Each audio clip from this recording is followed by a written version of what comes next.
നമസ്കാരം. News one middle ഈസ്റ്റിലേക്ക് സ്വാഗതം. ആദ്യം പ്രധാന വാർത്തകൾ. റിയാദിലെ ഇന്ത്യൻ എംബസിയുടെ അഭയകേന്ദ്രത്തിൽ കഴിയുന്നവരെ നാട്ടിലെത്തിക്കാൻ നടപടി സ്വീകരിക്കണമെന്നാവശ്യപ്പെട്ട് MP അച്യുതൻ MP കേന്ദ്രമന്ത്രി വയലാർ രവിക്ക് നിവേദനം നൽകി. കേന്ദ്ര സംസ്ഥാന സർക്കാരുകൾ അടിയന്തരമായി ഇടപെടണമെന്ന് MP അച്യുതൻ MP. ഇളവ് കാലാവധി കഴിഞ്ഞിട്ടും അനധികൃതമായി തങ്ങുന്ന ഇന്ത്യക്കാർ നാട്ടിലേക്ക് മടങ്ങാനാവാതെ സൗദിയുടെ വിവിധ ഭാഗങ്ങളിൽ കഴിയുന്നതായി റിപ്പോർട്ട്. സ്വദേശത്തേക്ക് മടങ്ങാൻ കഴിയാത്ത 290 പേർ റിയാദിലെ ഇന്ത്യൻ എംബസിക്ക് കീഴിൽ വാടക കെട്ടിടത്തിൽ. കേന്ദ്ര വനം പരിസ്ഥിതി മന്ത്രി ജയന്തി നടരാജൻ രാജിവെച്ചു. രാഹുൽ ഗാന്ധിയുടെ നിർദ്ദേശപ്രകാരം AK ആന്റണി അടക്കം 3 മുതിർന്ന മന്ത്രിമാരും രാജിസന്നദ്ധത അറിയിച്ചു. ഇവരുടെ രാജി തൽക്കാലം വേണ്ടെന്ന് മന്ത്രി ജയറാം രമേശ് ഉടൻ രാജിവെച്ചേക്കും. വിശദമായ വാർത്തകളിലേക്ക്. സൗദി അറേബ്യയിൽ ഇളവ് കാലാവധി അവസാനിച്ചിട്ടും അനധികൃതരായ നിരവധി ഇന്ത്യക്കാർ ഇപ്പോഴും പല കാരണങ്ങളാൽ നാട്ടിലേക്ക് മടങ്ങാനാവാതെ ഇപ്പോഴും സൗദിയുടെ വിവിധ ഭാഗങ്ങളിൽ കഴിയുന്നു. ഇത്തരത്തിൽ സ്വദേശത്തേക്ക് മടങ്ങാൻ കഴിയാനാവാത്ത 290 പേരെ റിയാദിലെ ഇന്ത്യൻ എംബസിക്ക് കീഴിൽ വാടക കെട്ടിടത്തിൽ താമസിപ്പിച്ചിരിക്കുകയാണ്. നവംബർ 3 ഇളവ് കാലാവധി അവസാനിച്ച ശേഷം അനധികൃത താമസക്കാരായ 160-ലധികം ഇന്ത്യക്കാർ റിയാദിലെ ഫൂത്ത പാർക്കിൽ അഭയം പ്രാപിക്കുകയായിരുന്നു. ചിലർ മാസങ്ങൾക്ക് മുമ്പേ പാർക്കിൽ താമസം തുടങ്ങിയിരുന്നു. മഴയും കനത്ത തണുപ്പും തുടങ്ങിയതോടെ ദുരിതത്തിലായ ഇവരെ എംബസിയുടെ നേതൃത്വത്തിൽ വാടകയ്ക്കെടുത്ത കെട്ടിടത്തിലേക്ക് മാറ്റുകയായിരുന്നു. ഇവരുൾപ്പെടെ നിരവധി കാരണങ്ങളാൽ അനധികൃത താമസക്കാരായ 260 പേരാണ് ഇപ്പോൾ അഭയകേന്ദ്രത്തിലുള്ളത്. 8 മലയാളികളും 60 തമിഴ്നാട് സ്വദേശികളും ഇക്കൂട്ടത്തിലുണ്ട്. நான் வந்து 4-5 மாசமா பார்க்கிங்கில் படுத்திருந்தேன். பார்க்கிங்கில் படுத்துட்டு இப்போ இங்கே இந்த ரூமுக்கு வந்து 1 மாதம் ஆச்சு. இந்த ஒரு மாதம் வந்து டெய்லி தரைகளுக்கு போய் தான் வந்துட்டு இருக்கோம். ഇവർക്ക് വേണ്ട താമസ ഭക്ഷണ ചികിത്സാ ചെലവുകൾ എംബസിയാണ് വഹിക്കുന്നത്. ഇതിൽ പലരും സ്പോൺസറെ വഞ്ചിച്ചു എന്നതടക്കം പല കേസുകളിലും പ്രതികളാണ്. അതിനാൽ തന്നെ നാട്ടിലേക്ക് മടങ്ങുന്നതിന് ബുദ്ധിമുട്ട് നേരിടുന്നുണ്ട്. അനധികൃതമായി സൗദിയിൽ തങ്ങിയതിന് വൻതുക ഫൈൻ നൽകേണ്ടവരും ഇക്കൂട്ടരിലുണ്ട്. എങ്കിലും സൗദി അധികൃതരുമായി സംസാരിച്ച് ഇവരെ നാട്ടിലേക്ക് മടക്കി അയക്കാനുള്ള ശ്രമങ്ങൾ എംബസി അധികൃതർ നടത്തുന്നുണ്ട്. ഇതിൽ 70ഓളം പേർക്ക് നാട്ടിലേക്ക് പോകാനുള്ള അനുമതി ലഭിച്ചു കഴിഞ്ഞു. ഇതിൽ 30 പേർ നാട്ടിലേക്ക് മടങ്ങി. ടിക്കറ്റ് ഇല്ലാത്തവർക്ക് ടിക്കറ്റ് നൽകാൻ എംബസിയും പ്രവാസി സംഘടനകളും സന്നദ്ധമാണ്. 28 ലക്ഷം ഇന്ത്യക്കാരിൽ 14 ലക്ഷം പേർ ഇളവ് കാലത്ത് നിയമവിധേയരായിരുന്നു. അനധികൃതരായ മുഴുവൻ ഇന്ത്യക്കാരെയും നിയമവിധേയരാക്കുകയോ നാട്ടിലേക്ക് അയക്കുകയോ ചെയ്യാനുള്ള ശ്രമങ്ങളാണ് എംബസിയും വളണ്ടിയർമാരും നടത്തുന്നതെന്ന് DCM സിബി ജോർജ് മീഡിയ വണ്ണിനോട് പറഞ്ഞു. റബി മുഹമ്മദ്, മീഡിയ വൺ, റിയാദ്. ദുബായിൽ വസ്തുവകകളുടെ നിയന്ത്രണം സംബന്ധിച്ച പുതിയ നിയമത്തിന് ദുബായ് ഭരണാധികാരി Sheikh Mohammed bin Rashid Al Maktoum ഉത്തരവിട്ടു. ഉടമയ്ക്ക് കരാർ പുതുക്കുമ്പോൾ വസ്തുവിന്റെ വാടകയിലുള്ള വർധനവിന് ചില മാനദണ്ഡങ്ങൾ നിർദ്ദേശിക്കുന്നതാണ് പുതിയ നടപടി. സ്വകാര്യ പൊതുമേഖലകളിൽ ഉൾപ്പെടെ ബാധകമാവുന്ന നിയമത്തിന് കീഴിൽ കെട്ടിടത്തിന്റെ ശരാശരി വാടകയുടെ 10% താഴെ വാടക ഈടാക്കുന്നവർക്ക് മാത്രമേ വാടക ഉയർത്താൻ അനുമതിയുള്ളൂ.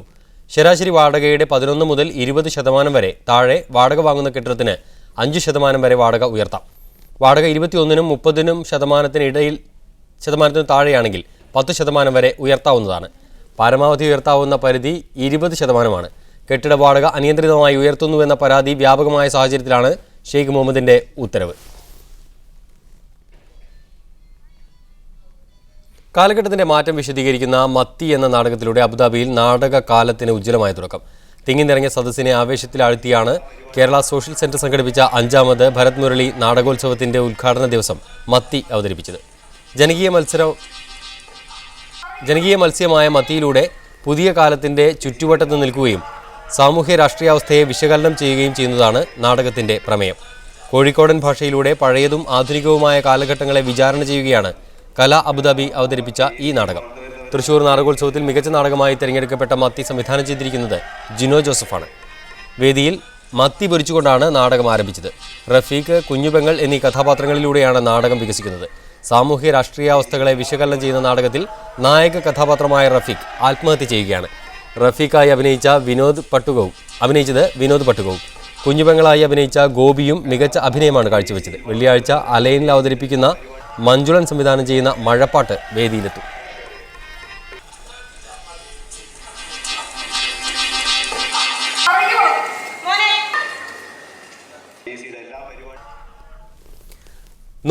ോളം രാജ്യങ്ങളുടെ 100 കണക്കിന് നാണയശേഖരവുമായി ദുബായിൽ ഒരു മലയാളി പ്രവാസി.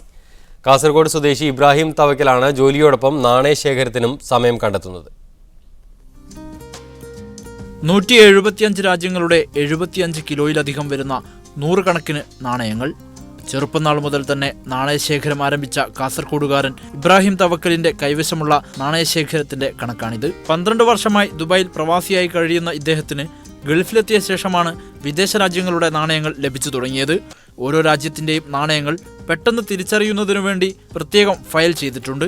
ഇന്ത്യയുടെ ചില നാണയങ്ങൾ മാത്രമേ ഇബ്രാഹിം പണം ചെലവഴിച്ച് വാങ്ങിയിട്ടുള്ളൂ.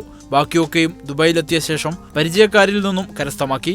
2020 ദുബായിൽ നടക്കാനിരിക്കുന്ന വേൾഡ് എക്സ്പോയുടെ ചിഹ്നം ഇബ്രാഹിം നാണയങ്ങൾ കൊണ്ട് നിർമ്മിച്ചതാണിത്. വിവിധ രാജ്യങ്ങളുടെ കോയിനുകളാണ് ഇതിന് ഉപയോഗിച്ചത്. വേൾഡ് എക്സ്പോ വരുന്ന കാരണം കൊണ്ട് ഞാൻ ഇപ്പോൾ ഇത് ഉണ്ടാക്കിയതാണ്. വേൾഡ് കോയിൻസ് കൊണ്ട്, അതായത് വേൾഡ് കോയിൻസ് ആണ് UAE വരാൻ പോകുന്നത്. ദുബായിൽ ഇലക്ട്രീഷ്യനായി ജോലി നോക്കുന്ന ഇദ്ദേഹത്തിന് നാണയശേഖരം കേവലം വിനോദത്തിന് പുറമെ ഭാവി തലമുറക്കുള്ള ഒരു കരുതിവെപ്പ് കൂടിയാണ്. നമ്മൾ എവിടെ പോയാലും കാർഡ് സിസ്റ്റമാണ്. ഇനിയും നമ്മൾ ഈ കറൻസി അതൊക്കെ മാറിയിട്ട് കാർഡ് സിസ്റ്റമിലേക്ക് പോയാൽ ഈ വരുന്ന തലമുറ ഇതൊന്നും കണ്ടെന്ന് വരില്ല. അതുകൊണ്ട് ഇങ്ങനെ ശേഖരിച്ചു വെക്കുന്നതാണ്.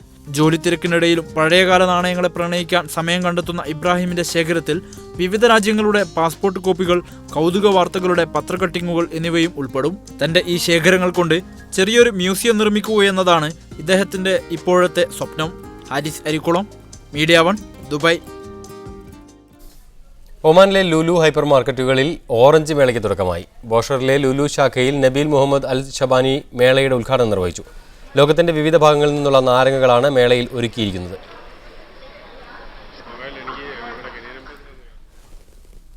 റിയാദിലെ ഇന്ത്യൻ എംബസിയുടെ അഭയകേന്ദ്രത്തിൽ കഴിയുന്നവരെ എത്രയും വേഗത്തിൽ നാട്ടിലെത്തിക്കാൻ കേന്ദ്ര സർക്കാർ നടപടി സ്വീകരിക്കണമെന്നാവശ്യപ്പെട്ട് രാജ്യസഭാംഗം MP അച്യുതൻ MPയുടെ നേതൃത്വത്തിൽ പ്രവാസി കാര്യമന്ത്രി വയലാർ രവിക്ക് നിവേദനം നൽകി. 15 മലയാളികൾ ഉൾപ്പെടുന്ന 174 ഇന്ത്യക്കാരെ തിരിച്ചു കൊണ്ടുവരുന്നതിനായി കേന്ദ്ര സംസ്ഥാന സർക്കാരുകൾ അടിയന്തരമായി നടപടിയെടുക്കണമെന്നും അച്യുതൻ ആവശ്യപ്പെട്ടു. സ്ഥലങ്ങളിലുമായിട്ട് റിയാദിൽ തങ്ങി നിൽക്കുകയായിരുന്നു. ഇന്ത്യൻ എംബസി ഇടപെട്ട് അവർക്കൊരു താൽക്കാലിക അക്കോമഡേഷൻ നൽകിയിട്ടുണ്ട്. അവർക്കുള്ള ഭക്ഷണത്തിന് പോലും ഗതിയില്ല. അവിടുത്തെ റിയാദിലെ ന്യൂ ഏജ് ഇന്ത്യ സാംസ്കാരിക വേദി തുടങ്ങിയ സന്നദ്ധ സംഘടനകൾ പണം പിരിച്ചാണ് അവർക്ക് ഭക്ഷണം നൽകുന്നത്. അവർക്ക് എങ്ങനെയെങ്കിലും തിരിച്ചു പോരാൻ അവർക്ക് എയർ ടിക്കറ്റിനുള്ള കാശില്ല. ഇതാണ് സ്ഥിതി അവിടുത്തെ ഇപ്പോൾ. ഈ പ്രശ്നം അവിടുത്തെ സംഘടനകളിൽ ശ്രദ്ധയപ്പെടുത്തിയപ്പോൾ ഞാൻ പ്രവാസി കാര്യമന്ത്രി വയലാർ രവിയെ കണ്ട് നിവേദനം കൊടുത്തു. അവർക്ക് ടിക്കറ്റ് കൊടുക്കണം, തിരിച്ചു കൊണ്ടുവരാനുള്ള സമയം. അപ്പോൾ പ്രവാസി കാര്യ വകുപ്പിന് അതിനുള്ള പണമില്ലെന്നാണ് മന്ത്രി പറയുന്നത്. അതിനുശേഷം അദ്ദേഹം തന്നെ നിർദ്ദേശിച്ച് പ്രധാനമന്ത്രിയെ കാണണമെന്ന് പറഞ്ഞ് ഞാൻ പ്രധാനമന്ത്രിക്ക് നിവേദനം കൊടുത്തു ഇന്നലെ. കുവൈത്തിൽ അഗ്നിബാധകൾ നിത്യസംഭവമായി മാറിയ സാഹചര്യത്തിൽ കെട്ടിടങ്ങൾ സുരക്ഷാ മാനദണ്ഡങ്ങൾ പാലിക്കുന്നുണ്ടോ എന്ന് ഉറപ്പുവരുത്താൻ അഗ്നിശമന സേന പരിശോധന ആരംഭിച്ചു. കഴിഞ്ഞ ദിവസം അബ്ബാസിയെ കേന്ദ്രീകരിച്ച് നടത്തിയ പരിശോധനയിൽ നിരവധി നിയമലംഘനങ്ങൾ കണ്ടെത്തി. ഗാരേജുകൾ, സോഫ നിർമ്മാണശാലകൾ തുടങ്ങി അഗ്നിശമന വിഭാഗത്തിന്റെ ലൈസൻസ് ഇല്ലാതെ പ്രവർത്തിക്കുന്ന സ്ഥാപനങ്ങൾക്കെതിരെ നിയമലംഘനത്തിന് കേസെടുത്തു. വരും ദിവസങ്ങളിൽ രാജ്യത്തിന്റെ വിവിധ ഭാഗങ്ങളിൽ പരിശോധന തുടരുമെന്ന് സിവിൽ ഡിഫൻസ് അറിയിച്ചു. ഖത്തറിലെ പ്രമുഖ സാമൂഹ്യ പ്രവർത്തകനായ മുസ്ലിം വീട്ടിൽ അബ്ദുൽ ഖാദർ ഹാജി അന്തരിച്ചു.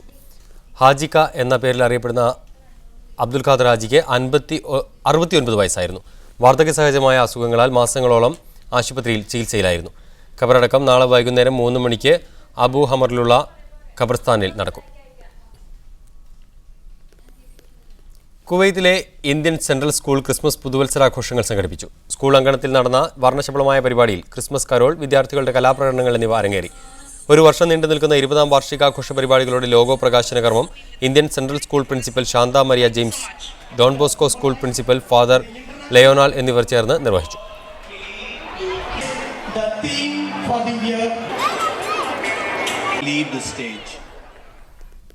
സർക്കാർ ജീവനക്കാരായ സ്വദേശികളുടെ അടിസ്ഥാന ശമ്പളം 1500 ദിനാറായി നിജപ്പെടുത്തണമെന്നാവശ്യപ്പെട്ട് കുവൈത്ത് പാർലമെന്റിൽ കരട് പ്രമേയം.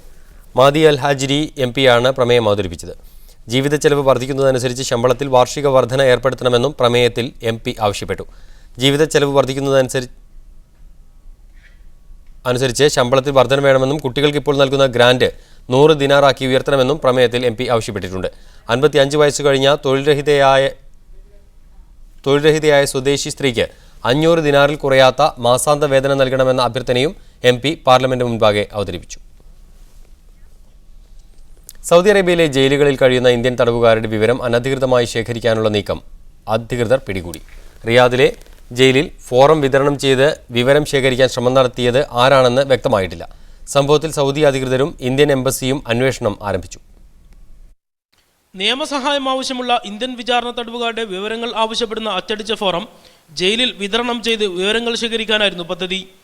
ഒരു തടവുകാരിൽ നിന്ന് ഫോറത്തിന്റെ വലിയ ശേഖരം പിടികൂടിയതോടെയാണ് വ്യാജശ്രമം പുറത്തായത്. ഇംഗ്ലീഷ്, ഹിന്ദി, മലയാളം ഭാഷകളിലായാണ് ഫോറം തയ്യാറാക്കിയത്. ഇതോടൊപ്പം റിയാദിലെ ഇന്ത്യൻ അംബാസഡർക്ക് നൽകാനുള്ള കത്തിന്റെ മാതൃകയുമുണ്ട്. സൗദി പോലീസ് അധികൃതരാണ് തട്ടിപ്പിനെക്കുറിച്ച് എംബസിക്ക് വിവരം നൽകിയത്. തടവുകാരന്റെ കുടുംബ വരുമാനം തുടങ്ങി കേസിന്റെ വിശദാംശങ്ങൾ വരെ ചോദിക്കുന്നുണ്ട്. വിവരശേഖരണത്തിന് പിന്നിൽ ആരാണെന്നോ ഏതൊക്കെ ജയിലിൽ നിന്ന് വിവരശേഖരണം നടത്തിയെന്നോ ഇതുവരെ വ്യക്തമായിട്ടില്ല.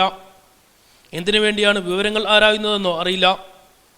തടവുകാരുടെയും കുടുംബത്തിൻ്റെയും വരുമാനം മനസ്സിലാക്കി സാമ്പത്തിക ചൂഷണവും മറ്റും നടത്താനുള്ള ശ്രമമായാണ് തട്ടിപ്പിന് പിന്നിലെന്ന് കരുതുന്നു. ഇതിനു പിന്നിൽ പ്രവർത്തിച്ചവരെക്കുറിച്ച് എംബസി അന്വേഷണം ആരംഭിച്ചിട്ടുണ്ടെന്ന് DCM സിബി ജോർജ് പറഞ്ഞു. സൗദി അറേബ്യയിലെ ജയിലിൽ കഴിയുന്ന ഇന്ത്യക്കാരുടെ മുഴുവൻ വിവരങ്ങളും ഇന്ത്യൻ എംബസിയുടെ പക്കലുണ്ടെന്നും അദ്ദേഹം പറഞ്ഞു. തടവ് പുള്ളികളുമായി ബന്ധപ്പെട്ട് ഇന്ത്യയും സൗദിയും തമ്മിലുള്ള കരാർ യാഥാർത്ഥ്യമാകുന്നതിനുള്ള ശ്രമങ്ങൾ പുരോഗമിക്കുന്നതിനിടയിലാണ് അനധികൃത വിവരശേഖരണ ശ്രമം പിടികൂടിയത്. Media 1 Riyadh. കുവൈത്ത് സിറ്റിക്കടുത്ത് കെട്ടിടം തകർന്നു വീണ് 2 പേർ മരിച്ചു. ഷർക്കിലെ മൈസ് അൽഗാമിനടുത്തുള്ള ഷെയ്ഖ് ഖസൽ പാലസിന്റെ ഒരു ഭാഗമാണ് തകർന്നു വീണത്. 2 പേരുടെയും മൃതദേഹങ്ങൾ അഗ്നിശമന വിഭാഗം പുറത്തെടുത്തു. മരിച്ചവർ ഏത് രാജ്യക്കാരാണെന്ന് ഇതുവരെയും പോലീസ് വ്യക്തമാക്കിയിട്ടില്ല. അപകടത്തെക്കുറിച്ച് കൂടുതൽ അന്വേഷണം ആരംഭിച്ചു. കുവൈത്ത് മൃഗശാലയിൽ മൃഗങ്ങൾ വിൽപ്പനയ്ക്ക്. മൃഗശാലയിൽ അധികമായിട്ടുള്ള 25ഓളം ഇനങ്ങളിൽപ്പെട്ട പക്ഷി മൃഗാദികളെയാണ് വിൽപ്പന നടത്താൻ അധികൃതർ തീരുമാനിച്ചിരിക്കുന്നത്. മനുഷ്യനോട് ഇണങ്ങുന്നതും സസ്യാഹാരികളുമായ ജന്തുക്കളെയാണ് വിൽപ്പനയ്ക്ക് വെക്കുന്നത്. ചില ജീവിവർഗങ്ങൾ ക്രമാതീതമായി പെറ്റുപെരുകിയതിനാൽ മൃഗശാലയിൽ ഇവയെ പാർപ്പിക്കുന്നതിനുള്ള ബുദ്ധിമുട്ട് കണക്കിലെടുത്താണ് ആവശ്യത്തിലധികം വരുന്ന പക്ഷിമൃഗാദികളെ വിറ്റൊഴിവാക്കാൻ അധികൃതർ തീരുമാനിച്ചിരിക്കുന്നത്. മുൻകാലങ്ങളിൽ ഇങ്ങനെ അധികം വരുന്ന ജീവികളെ ലേലം ചെയ്യാറായിരുന്നു പതിവ്. എന്നാൽ ഇത്തവണ ഓരോന്നിനും പ്രത്യേകം വില നിശ്ചയിച്ച് വിൽപ്പന നടത്താനാണ് തീരുമാനം. കുതിര, മാൻ, വിവിധ ഇനം ആടുകൾ, മയിൽ, തത്ത തുടങ്ങി 23 ഇനങ്ങളാണ് ഡിസംബർ 30-ന് മൃഗശാലയിൽ വിൽപ്പനക്കുണ്ടാകുക. ജീവികളെ സ്വന്തമാക്കാൻ ആഗ്രഹിക്കുന്നവർ സിവിൽ ഐ ഡി സഹിതം മൃഗശാലയിലെത്തി പേര് നൽകണം. രജിസ്റ്റർ ചെയ്തവരിൽ നിന്ന് നറുക്കെടുപ്പിലൂടെയാണ് ഓരോ ജീവിയുടെയും ഉടമയെ തീരുമാനിക്കുക. ഒരാൾക്ക് ഒരു ഇനത്തിൽപ്പെട്ട ഒരു ജീവിയെ മാത്രമാണ് നൽകുക. ഇഷ്ടമുള്ള നിറമോ വലിപ്പമോ തിരഞ്ഞെടുക്കാനും അനുവദിക്കില്ല. മൃഗങ്ങളെ വാങ്ങാൻ ഉദ്ദേശിക്കുന്നവർ അവയെ കൊണ്ടുപോകാൻ ആവശ്യമായ വാഹനവും ഹാജരാക്കണമെന്നും പിക്കപ്പ് വാഹനങ്ങളിൽ മൃഗങ്ങളെ കൊണ്ടുപോകാൻ അനുവദിക്കില്ലെന്നും ഇതു സംബന്ധിച്ച അറിയിപ്പിൽ പറയുന്നു. വിൽപ്പനക്ക് വില നിശ്ചയിച്ച 23 ഇനങ്ങളിൽ നീലക്കാളക്കാണ് ഏറ്റവും ഉയർന്ന വില. 1200 ദിനാറാണ് നീൽഗായ്ഡീർ എന്ന മാൻവർഗത്തിൽപ്പെട്ട ഈ ജീവിക്ക് നിശ്ചയിച്ചിട്ടുള്ളത്. വൈൽഡ് ബീസ്റ്റ് കാള 800 ദിനാർ, പുള്ളിമാൻ 400 ദിനാർ, മയിൽ 100 ദിനാർ, ഇങ്ങനെ പോകുന്നു വില. ഡിസംബർ 30-ന് നടക്കുന്ന വിൽപ്പനയിൽ ബാക്കിയാകുന്ന ജീവികളെ മാർച്ച് 4, 5, 6 തീയതികളിൽ വീണ്ടും വിൽപ്പനയ്ക്ക് വെക്കുമെന്നും അധികൃതർ അറിയിച്ചു. ഫർവാനിയക്കടുത്ത് ഒമരിയയിലാണ് കുവൈത്ത് മൃഗശാല സ്ഥിതി ചെയ്യുന്നത്. Muneer Ahmed, media 1 Kuwait. Kuwait police വാഹനവും ബസ്സും കൂട്ടിയിടിച്ച് മലയാളി മരിച്ചു. ബസ് ഓടിച്ചിരുന്ന കോഴിക്കോട് കൊടുവള്ളി വാവാട് സ്വദേശി സജിത്താണ് മരിച്ചത്. വ്യാഴാഴ്ച വൈകിട്ട് 6:30ഓടെ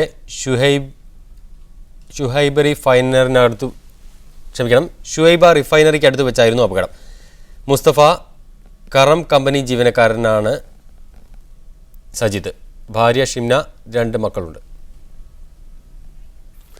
കോഴിക്കോട്ട് അറബി കല്യാണം എന്ന ചാനൽ വാർത്തയ്ക്കെതിരെ യുവതിയും ബന്ധുക്കളും രംഗത്തെത്തി. പ്രായപൂർത്തിയായവർ തമ്മിൽ നടന്ന നിയമപരമായ വിവാഹം വിവാദമാക്കിയ ചാനലിനെതിരെ യുവതിയുടെ ബന്ധുക്കൾ കോഴിക്കോട് മെഡിക്കൽ കോളേജ് പോലീസിൽ പരാതി നൽകി.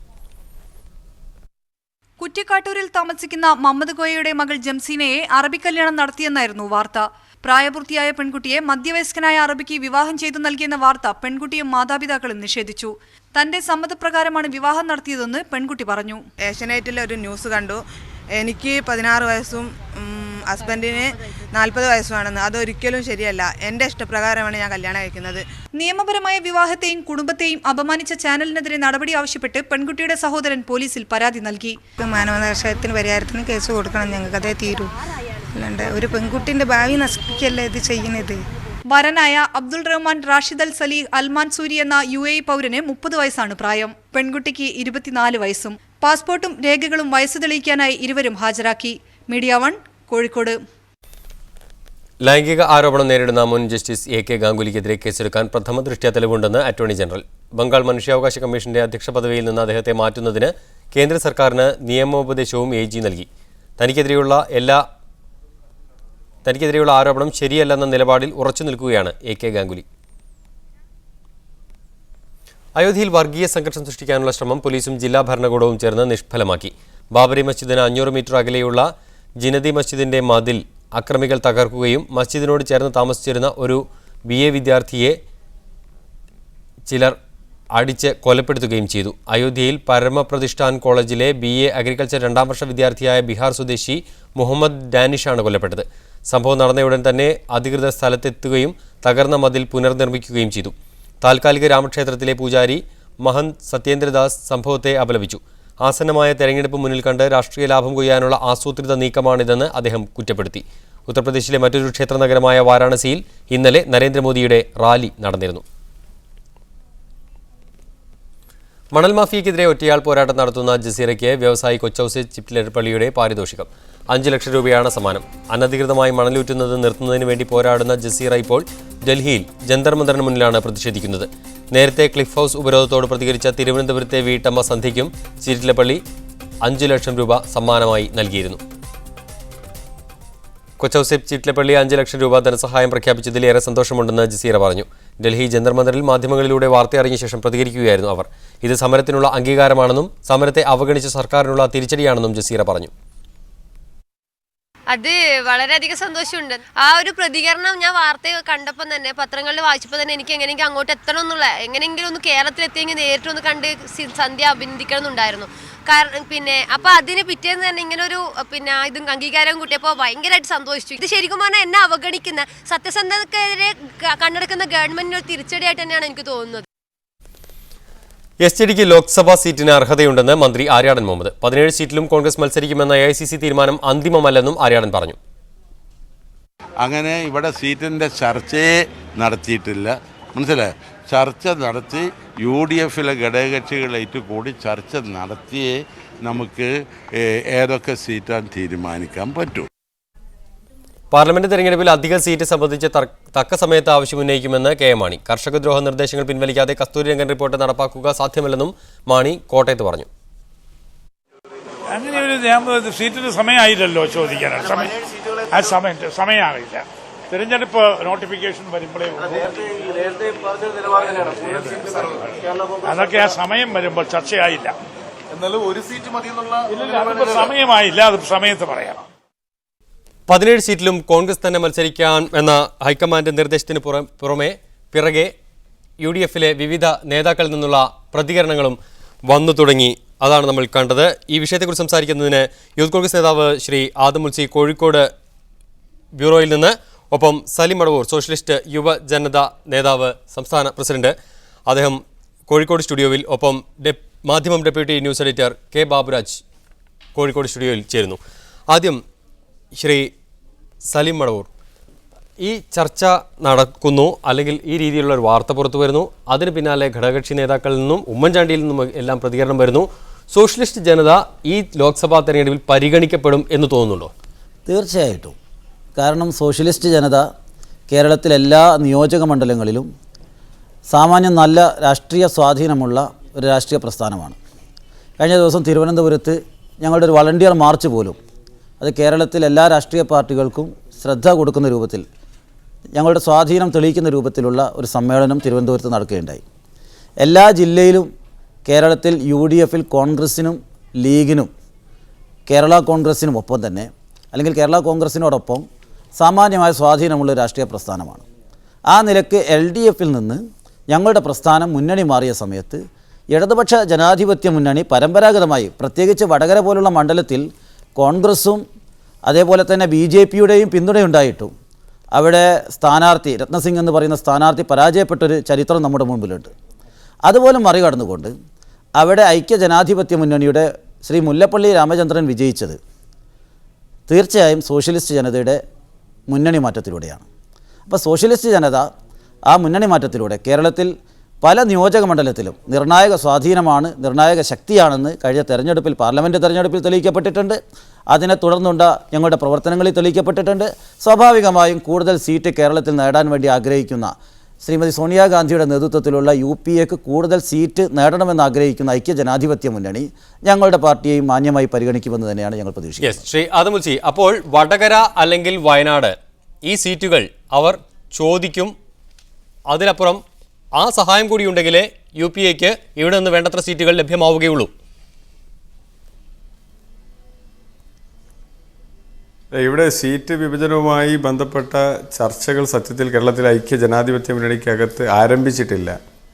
ഓരോ രാഷ്ട്രീയ പ്രസ്ഥാനങ്ങളും അവർ തെരഞ്ഞെടുപ്പുമായി ബന്ധപ്പെട്ട് അഭ്യന്തരമായ ഒരുക്കങ്ങൾ നടത്തുന്നതിൻ്റെ ഭാഗമായിട്ടാണ് കോൺഗ്രസിൻ്റെ ഹൈക്കമാൻഡ് കഴിഞ്ഞ തവണ കോൺഗ്രസ് മത്സരിച്ച സീറ്റുകളിൽ തെരഞ്ഞെടുപ്പുമായി ബന്ധപ്പെട്ട മുന്നൊരുക്കങ്ങൾ നടത്തുന്നതിന് വേണ്ടിയുള്ള നിർദ്ദേശങ്ങൾ നൽകിയെന്ന് മാത്രമേ ഉള്ളൂ. മാത്രവുമല്ല, ഇതുപോലെ തന്നെ ഇന്ത്യൻ യൂണിയൻ മുസ്ലിം ലീഗും സോഷ്യലിസ്റ്റ് ജനതയും കേരള കോൺഗ്രസും ഒക്കെ ഇതുപോലെയുള്ള മുന്നൊരുക്കങ്ങൾ നടത്തിക്കൊണ്ടിരിക്കുകയാണ്. ഐക്യ ജനാധിപത്യ മുന്നണിയെ സംബന്ധിച്ചിടത്തോളം അതിൻ്റെ ഉത്തരവാദിത്തപ്പെട്ട നേതൃത്വം ബന്ധപ്പെട്ട സമയത്ത് ഇത്തരം കാര്യങ്ങൾ കൂട്ടായ ചർച്ചയിലൂടെ കൃത്യമായ തീരുമാനമെടുക്കും. ഇവിടെ എത്ര സീറ്റിൽ കോൺഗ്രസ് മത്സരിക്കും, എത്ര സീറ്റിൽ മുസ്ലിം ലീഗ് മത്സരിക്കും, സോഷ്യലിസ്റ്റ് ജനത മത്സരിക്കും, കേരള കോൺഗ്രസ് മത്സരിക്കും എന്നുള്ള കാര്യത്തിലൊന്നും UDFനകത്ത് ഒരു തർക്കവുമില്ല. ഇപ്പോൾ കഴിഞ്ഞ നിയമസഭാ തെരഞ്ഞെടുപ്പിൽ ഇടതുപക്ഷ ജനാധിപത്യ മുന്നണിയിൽ നിന്ന് വിട്ട് ഐക്യ ജനാധിപത്യ മുന്നണിക്കൊപ്പം ചേർന്ന സോഷ്യലിസ്റ്റ് ജനതയെ മാന്യമായ പരിഗണനയും ബഹുമാനവും ഒക്കെ ഈ മുന്നണിക്കകത്ത് കൊടുക്കാൻ ഇന്ത്യൻ നാഷണൽ കോൺഗ്രസ് നേതൃത്വം നൽകുന്ന ഈ മുന്നണിക്ക് സാധിച്ചിട്ടുണ്ട്. ഇവിടെ പാർട്ടി UDFനോടൊപ്പം വന്നിട്ട് എന്നിട്ടും AICCക്ക് മുന്നിൽ എത്തുമ്പോൾ ഈ 17 സീറ്റിന്റെ കണക്കുകൾ പറയുമ്പോൾ അവർ പരിഗണനയിൽ വരുന്നേയില്ല എന്ന് പറഞ്ഞാൽ തീർച്ചയായും ആ വാദം ശരിയല്ല. ഇവിടെ ലോക്സഭാ തെരഞ്ഞെടുപ്പുമായി ബന്ധപ്പെട്ട ചർച്ചകൾ, സീറ്റ് വിഭജനവുമായി ബന്ധപ്പെട്ട ചർച്ചകൾ ഇവിടെ തുടക്കം കുറിക്കാൻ പോകുന്നതേ ഉള്ളൂ. ഇന്ന് കേരളത്തിൻ്റെ മുഖ്യമന്ത്രി ശ്രീമാൻ ഉമ്മൻചാണ്ടിയും ഒക്കെ അതുമായി ബന്ധപ്പെട്ട വളരെ വ്യക്തമായ അദ്ദേഹത്തിൻ്റെ പ്രസ്താവന ഇന്ന് പുറത്തു വരികയുണ്ടായി. ഇവിടെ കോൺഗ്രസ് ഹൈക്കമാൻഡിനെ സംബന്ധിച്ചിടത്തോളം രാജ്യത്ത് വരാനിരിക്കുന്ന ലോക്സഭാ തെരഞ്ഞെടുപ്പ് വളരെ നിർണായകമായ ഒരു തെരഞ്ഞെടുപ്പാണ്. ആ തെരഞ്ഞെടുപ്പിലെ കഴിഞ്ഞ 5 സംസ്ഥാനങ്ങളിലെ തെരഞ്ഞെടുപ്പ് ഫലവുമായി ബന്ധപ്പെട്ട് വളരെ പ്രധാനപ്പെട്ട ചില ആത്മപരിശോധനകളും അതിൻ്റെ ഭാഗമായ നടപടികളും കോൺഗ്രസ് രാജ്യത്ത് ആരംഭിച്ചിരിക്കുകയാണ്. ഇന്ന് ഏതാനും ചില മന്ത്രിമാർ രാജിവെച്ചുകൊണ്ട് പാർട്ടിയെ ശക്തിപ്പെടുത്തുന്നതിന് വേണ്ടി തെരഞ്ഞെടുപ്പ് വിജയം ഉറപ്പുവരുത്തുന്നതിന് വേണ്ടിയുള്ള നടപടികളുമായി കോൺഗ്രസിന്റെ ഒരുക്കങ്ങൾ. തിരിച്ചു വരാം താങ്കളിലേക്ക്. ശ്രീ കെ ബാബുരാജ്, ഇപ്പോൾ നടക്കുന്ന ചർച്ചകൾ ഇത് വന്നത് ഹൈക്കമാൻഡിന്റെ നിർദ്ദേശം 17 സീറ്റിൽ മത്സരിക്കാൻ തയ്യാറാവുന്ന രീതിയിൽ കോൺഗ്രസിനെ സജ്ജമാക്കാവുന്ന നിർദ്ദേശങ്ങൾ അത് നൽകുമ്പോൾ 3 സീറ്റുകൾ അവിടെ മാറ്റിവെക്കപ്പെട്ടിരിക്കുന്നു. അവിടെ അത് നേരത്തെയുള്ള പരമ്പരാഗതമായി നീക്കിവെക്കപ്പെട്ട 2 സീറ്റുകൾ ലീഗിന്, 1 സീറ്റ് മാണി ഗ്രൂപ്പിന്. കേരളത്തിൽ ഇരു കക്ഷികളും കൂടുതൽ സീറ്റുകൾക്ക് വേണ്ടിയുള്ള സമ്മർദ്ദങ്ങൾ ചെലുത്തുന്നതിൻ്റെ ഭാഗമായി അത് ഒരു ഭാഗത്ത് നടക്കുന്നു. അപ്പോഴും ഈ 3 സീറ്റിനെ കുറിച്ച് മാത്രമാണ് കോൺഗ്രസ് ആലോചിക്കുന്നത്. അവിടെ ഈ കക്ഷി ജനതാദൾ ഇല്ലതാനും. ഈ 17 സീറ്റിൻ്റെ കാര്യത്തിൽ അങ്ങനെയൊരു ചർച്ച നടന്നിട്ടില്ല എന്നിപ്പോൾ മുഖ്യമന്ത്രി ഉമ്മൻചാണ്ടിയും KM മാണിയും അതുപോലെ ശ്രീ PK കുഞ്ഞാലിക്കുട്ടിയും അത് നിഷേധിച്ചിരിക്കുകയാണ്. പക്ഷേ എന്തായാലും ഈ വാർത്തയോടുകൂടി തന്നെ ഈ ചർച്ച ഓപ്പണിംഗ് ആയി കഴിഞ്ഞിരിക്കുന്നു. ഒരുപക്ഷെ ഈ വാർത്ത പുറത്തുവിട്ട കേന്ദ്രങ്ങൾ ഒരു കോൺഗ്രസിൽ നിന്നാവാം, അതല്ലെങ്കിൽ ഘടകകക്ഷികളിൽ നിന്നാവാം. അവരുടെ ഉദ്ദേശം തന്നെ ഇങ്ങനെയൊരു ചർച്ച ആരംഭിക്കാനുള്ള സമയമായി എന്നതാണ്. ഇപ്പോൾ സ്വാഭാവികമായും ജനതാദളിനെ സംബന്ധിച്ചിടത്തോളം അതിലൊരു ക്ലെയിം ഉണ്ട്. ഇപ്പോൾ ആര്യാടൻ മുഹമ്മദ് അങ്ങനെ ഒരു ക്ലെയിം ഉണ്ട്, അത് അംഗീകരിക്കേണ്ടി വരും എന്നുള്ള രീതിയിൽ സൂചന നൽകി കഴിഞ്ഞു. അപ്പോൾ കോൺഗ്രസിനെ സംബന്ധിച്ചിടത്തോളം പക്ഷേ ഇതിൽ ഏറ്റവും ഒരു പ്രയാസം വടക്കേ ഇന്ത്യയിലേക്ക് നോക്കുകയാണെങ്കിൽ കോൺഗ്രസ് ആകെ വല്ലാത്തൊരു സാഹചര്യത്തെയാണ് കോൺഗ്രസ് നേരിടാൻ പോകുന്നത്. കോൺഗ്രസിന് എന്തെങ്കിലും പ്രതീക്ഷ അവർ ഭരിക്കുന്ന ദക്ഷിണേന്ത്യൻ സംസ്ഥാനങ്ങളായ കർണാടകത്തു നിന്നും കേരളത്തു നിന്നൊക്കെയാണ് എന്തെങ്കിലും സീറ്റ് കിട്ടുമെന്നുള്ള പ്രതീക്ഷ ഉള്ളത്. അപ്പോൾ പരമാവധി ഇവിടെ സീറ്റുകളിൽ ഇപ്പം നിലവിൽ അവർക്കുള്ള സീറ്റുകളിൽ അല്ലെങ്കിൽ കഴിഞ്ഞ തവണ മത്സരിച്ച സീറ്റുകളിൽ മുഴുവനുമെങ്കിലും മത്സരിക്കുക എന്ന ഒരു താല്പര്യമായിരിക്കാം കോൺഗ്രസിനുള്ളത്. സ്വാഭാവികമാണത്. പക്ഷേ ജനതാദളിനെ പോലൊരു കക്ഷിയെ തീർച്ചയായിട്ടും പിന്നെ കോൺഗ്രസ്സിന് പിണക്കാൻ സാധ്യമല്ല. അതുകൊണ്ട് ഈ തെരഞ്ഞെടുപ്പിൽ ജനതാദളിന് ഒരു കർക്കശമായ ഒരു നിലപാട് ജനതാദൾ സ്വീകരിച്ചാൽ കോൺഗ്രസ് വല്ലാതെ ബുദ്ധിമുട്ടേണ്ടി വരും. തീർച്ചയായിട്ടും ജനതാദളിൻ്റെ മുമ്പിൽ കോൺഗ്രസ്സിന് എന്തായാലും വഴങ്ങിക്കൊടുക്കേണ്ടി വരും. അത് ലോക്സഭാ സീറ്റ് കൊടുത്തിട്ടാണോ അതോ ഇനിയും വരാൻ പോകുന്ന ഒരു രാജ്യസഭാ സീറ്റ് കൊടുത്തിട്ടാണോ എന്ന് നമുക്ക് പറയാൻ പറ്റില്ല. എന്തായാലും അതിനു വേണ്ടിയുള്ളൊരു സമ്മർദ്ദം ജനതാദളിൻ്റെ ഭാഗത്തുനിന്നുണ്ടാവും. ലോക്സഭാ സീറ്റിന് വേണ്ടി അവർ ശക്തമായി പിടിച്ചിട്ട് അവസാനം ചിലപ്പോൾ ഒരു രാജ്യസഭാ സീറ്റിൻ്റെ ഉറപ്പിന്മേൽ ചിലപ്പോൾ ആ പാർട്ടി വഴങ്ങിക്കൂടാ ഇല്ല. അങ്ങനെയാണോ മുതിർന്ന നേതാവിന് വേണ്ടി രാജ്യസഭാ സീറ്റ് മാറ്റിവെക്കുക എന്നതാണോ ഈ സമ്മർദ്ദത്തിൻ്റെ ഫലമുണ്ടാവുക? ഒരിക്കലുമില്ല. ഒരു രാഷ്ട്രീയ പാർട്ടി എന്നുള്ള നിലക്ക് ലോക്സഭാ തെരഞ്ഞെടുപ്പിൽ ലോക്സഭയിലേക്ക് മത്സരിക്കുന്ന ഒരു തീരുമാനമാണ് ഞങ്ങളുടെ പാർട്ടി എടുത്തിരിക്കുന്നത്. അല്ലാതെ അത് വെച്ചിട്ട് മറ്റുള്ള ഒത്തുതീർപ്പുകളെക്കുറിച്ച് ഞങ്ങളുടെ പാർട്ടി ചിന്തിക്കുന്നേയില്ല. ഞങ്ങളുടെ പാർട്ടി ഒരു രാഷ്ട്രീയ പാർട്ടിയാണ്. അത് ലോകസഭയിലേക്കാണ് മത്സരിക്കുന്നത്.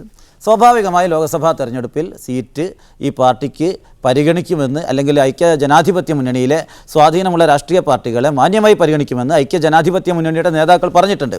ഇതേവരെ ഈ മുന്നണിയിൽ നിന്ന് ഞങ്ങൾക്ക് വളരെ നല്ല അനുഭവമാണ്.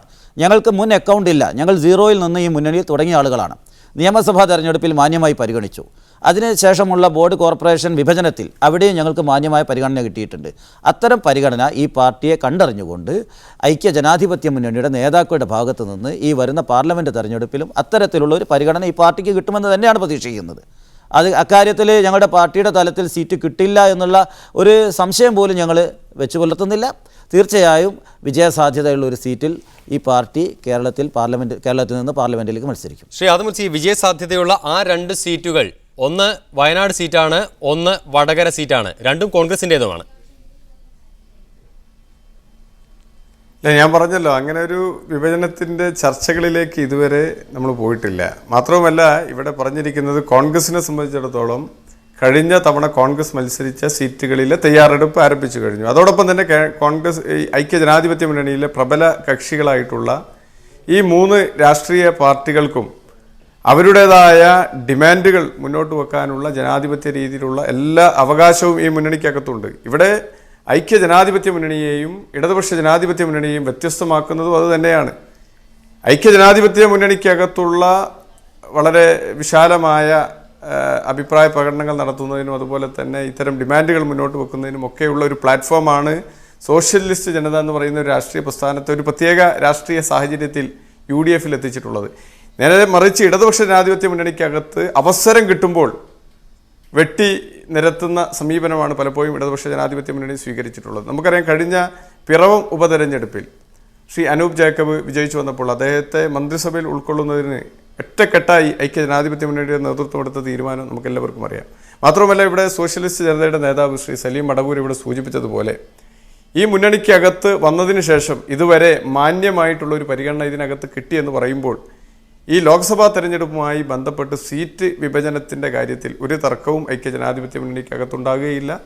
ഇവിടെ 2013 മെയ് മാസം പുതിയ മന്ത്രിസഭ ഇന്ത്യ രാജ്യത്ത് അധികാരത്തിൽ വരാൻ വേണ്ടി പോകുന്ന സമയത്ത് നമുക്കറിയാം, ഈ രാജ്യത്ത് മതേതരത്വവും അതുപോലെ തന്നെ വർഗീയതയും തമ്മിലുള്ള വളരെ നിർണായകമായ ഒരു പോരാട്ടമായിട്ടാണ് ഈ ലോക്സഭാ തെരഞ്ഞെടുപ്പിനെ രാജ്യത്തെ ജനകോടികൾ നോക്കിക്കാണുന്നത്.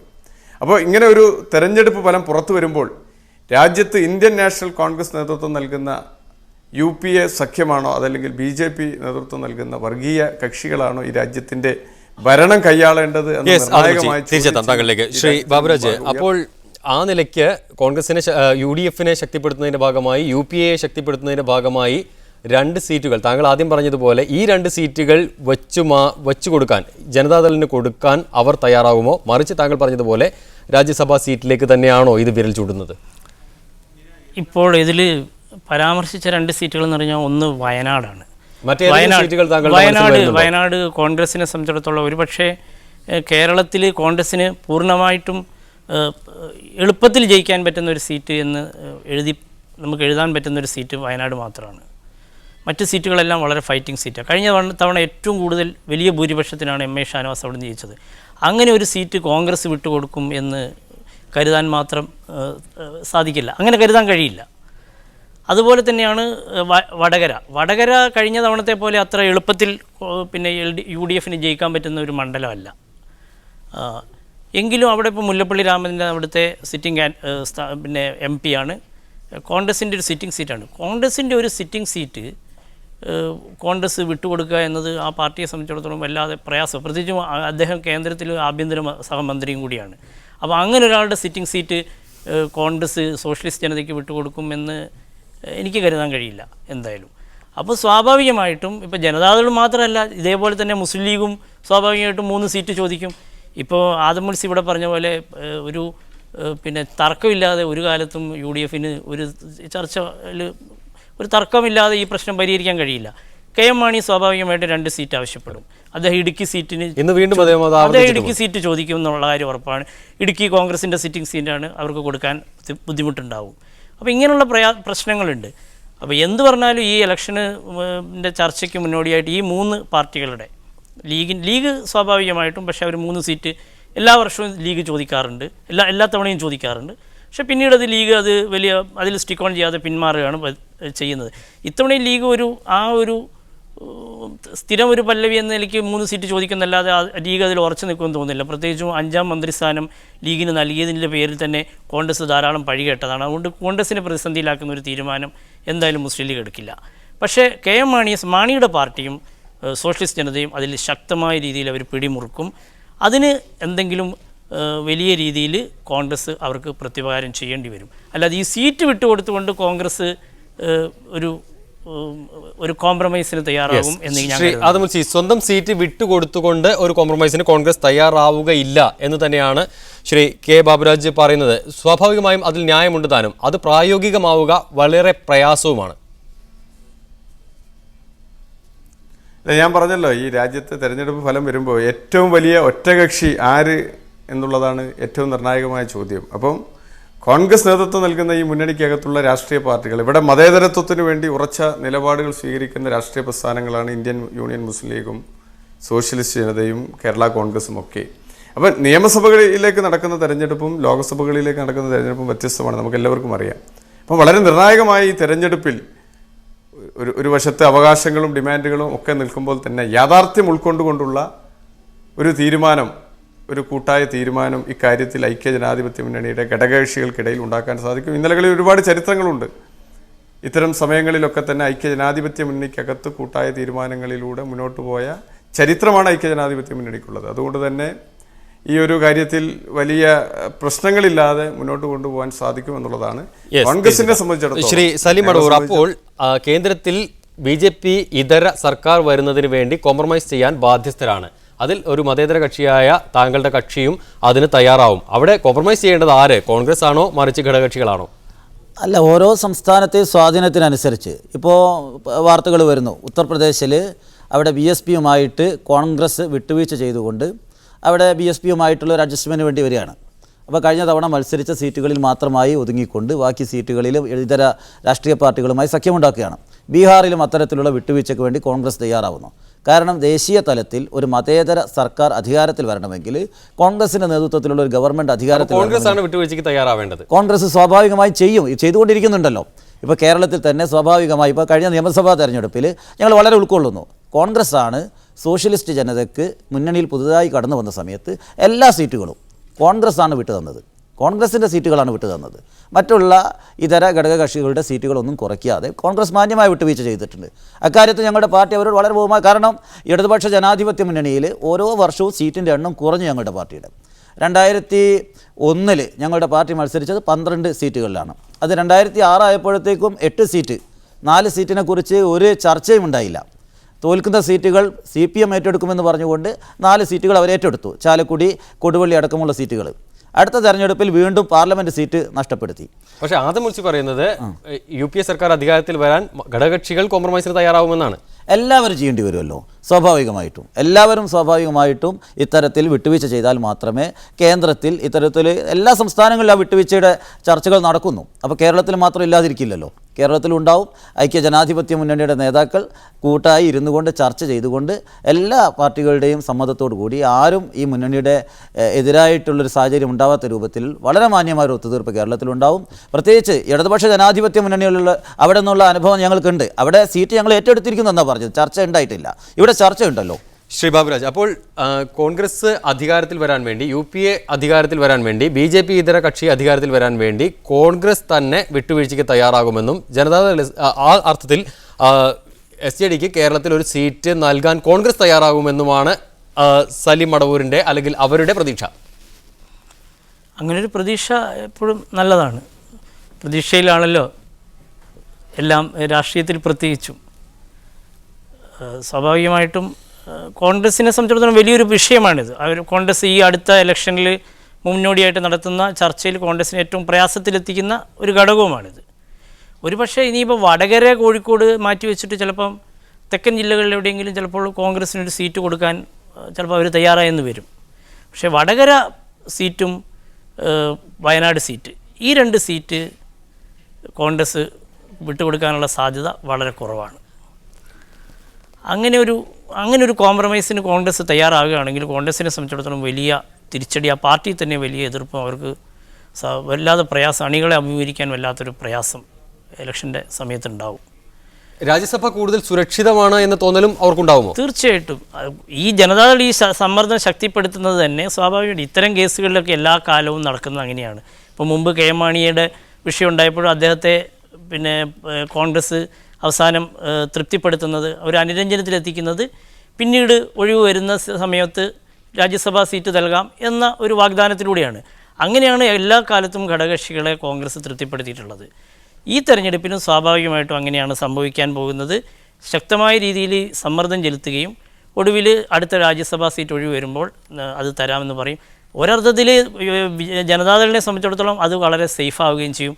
അതിൻ്റെ ഒരു സമ്മർദ്ദമാണ് ഇത് എന്നാണ് ഞാൻ മനസ്സിലാക്കുന്നത്. വളരെയധികം നന്ദി ശ്രീ കെ ബാബുരാജ്, മാധ്യമം ഡെപ്യൂട്ടി എഡിറ്റർ, ഒപ്പം സലീം മടവൂർ, ആദം മുൽസി ഈ ചർച്ചയിൽ പങ്കെടുത്തതിന്. ന്യൂസ് ഓൺ മീഡിയ പൂർണ്ണമാവുന്നു. നമസ്കാരം.